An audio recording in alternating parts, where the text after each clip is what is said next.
Los Angeles Lakers star guard Luka Doncic seems more determined than ever to prove his naysayers wrong, especially after his team's 4-1 playoff series loss to the Minnesota Timberwolves. In light of the criticism, the Slovenian embraced a new off-season regimen this summer, including new workout techniques, intermittent fasting, and a new diet to improve his conditioning levels. Doncic's determination to prove his critics wrong has caught the attention of an anonymous NBA scout who watched Slovenia play Germany at a friendly game ahead of the upcoming FIBA Eurobasket 2025. Upon watching Doncic in action, the exec was floored, propelling him to make a bold prediction for the 2025-26 NBA season. "Man, he looks incredible," the scout told DallasHoopsJournal.com. "He's quicker and more explosive. He's getting by people more easily. I think he's on a mission. I think he's gonna win MVP and the scoring title next season. He wants to get revenge on Dallas for basically fat-shaming him. Luka Doncic MVP season incoming?" The anonymous scout isn't the only one predicting Doncic to capture the MVP award and the scoring title next season. ESPN analyst Kendrick Perkins is also convinced that the Lakers star will capture his first Michael Jordan trophy in the 2025-26 NBA season.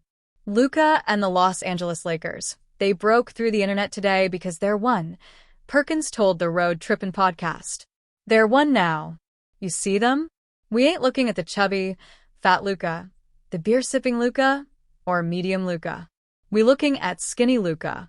I saw his jawline. I saw veins popping out of his ears. The man is in shape.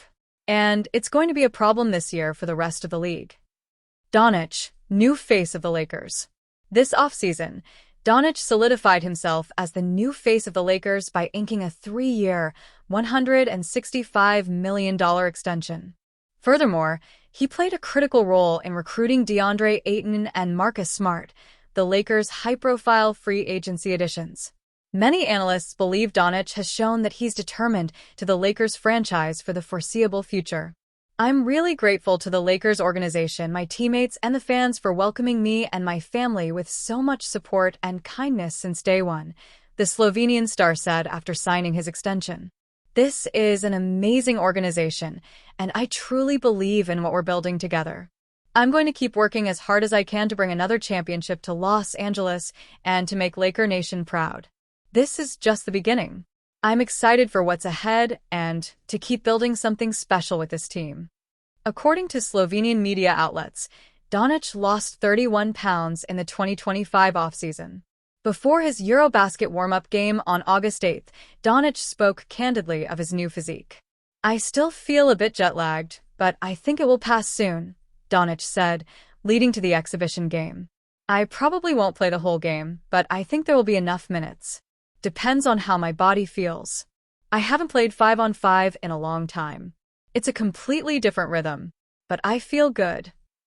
The Los Angeles Lakers have been very active in addressing their roster needs this offseason. With the signing of DeAndre Ayton and the re-signing of Jackson Hayes, the purple and gold effectively fortified their frontcourt. The addition of Ayton in free agency gave the Lakers the reliable and athletic center they had been looking to pair with their star Luka Doncic. But considering the player profiles they'd listed for big man targets, they may have missed out on acquiring a sharpshooting big man. While Brook Lopez had been presented as a potential signing, the Lakers failed to land him, as the former Milwaukee Bucks center signed with the Clippers instead. Losing out on Lopez was a roadblock, but the Lakers may have found a solution. With a recent video highlighting Jackson Hayes' steady improvement as a three-point shooter, the purple and gold may be developing him into the floor-spacing big man they needed. In the video, Hayes can be seen taking lightly contested shots from the top of the key, with some impressive accuracy to boot. With clean mechanics on the set shot, there is legitimate in-game application for this as well. Hayes has primarily acted as a lob threat.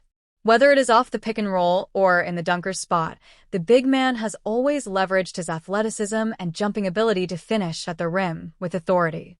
Adding a three-point shot could see him add another layer to his game, especially in the pick and roll. The natural transition would be for him to roll towards the basket, but a reliable shot from the perimeter would give him an option to invert his movement and retreat to the three-point line. This would effectively create a mismatch in a pick-and-pop situation. When paired with a talented playmaker like Doncic, Hayes could easily recreate these variations of the traditional pick-and-roll play. This would undoubtedly give the Lakers' offense a lot more variety and depth.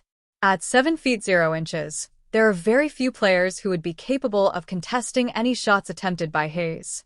While this could be a sign of development, the road towards becoming a reliable perimeter shooter is a long one. Hayes has not implemented the three-point shot as part of his offensive game. In the last 2 seasons, Hayes has recorded fewer than 0.1 three-pointers attempted per game, resulting in an average of 0%. If the template set out for him is to be like Brook Lopez, Hayes has a lot of work to do.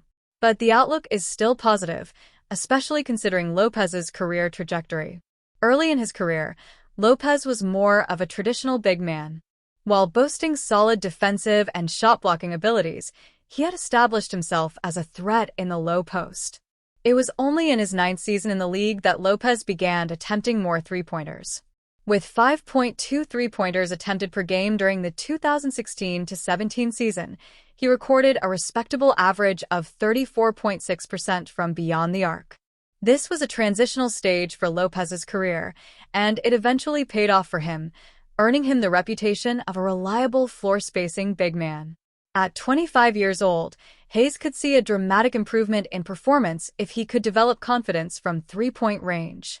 While he may not have the latitude Lopez had, who was a starter with the Nets during his transition period, Hayes could still be an effective contributor off the bench.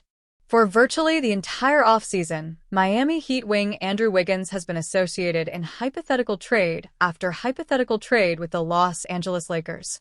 It's no secret the Lakers have been wanting to beef up their perimeter defense over the last few months.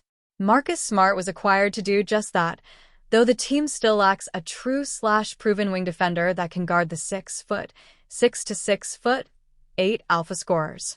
Even with Smart's defensive reputation and credibility on that end of the floor, he's not overly athletic. Wiggins had been the perceived target for the Lakers despite no real concrete evidence that the team actually made a push to get him. Much of it seemed to be conjecture, along with the fit appearing to be a good one. As NBA reporter Brett Siegel revealed recently, the Heat were asking for a considerable amount in return for a 30-year-old player with 1 year left on his deal, not including a $30 million player option for 2026 to 27. Siegel said that the Heat wanted an instant impact player and a first-round draft pick before 2028. The Lakers theoretically would have satisfied at least one of the requirements. LA has its 2026 and 2028 first-round picks to use in a potential deal. In terms of the instant impact player, quibbling likely would be attributed to Dalton Knecht in this case. It's no secret Knecht has had a rough time in LA since being drafted. His play time was up and down, as was his consistency on the court. Knecht was then part of the Mark Williams trade, which was ultimately rescinded.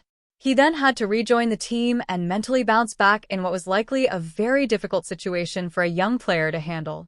To make matters worse, he had an awful summer league performance in Vegas to the point where his standing as an instant impact player would come into question.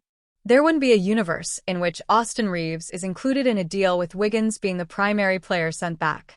Rui Hachimura likely would have been the player in question, and even then, there's a real argument to be made that he's just as good, if not better than Wiggins at this current time, given their respective skill sets and production levels.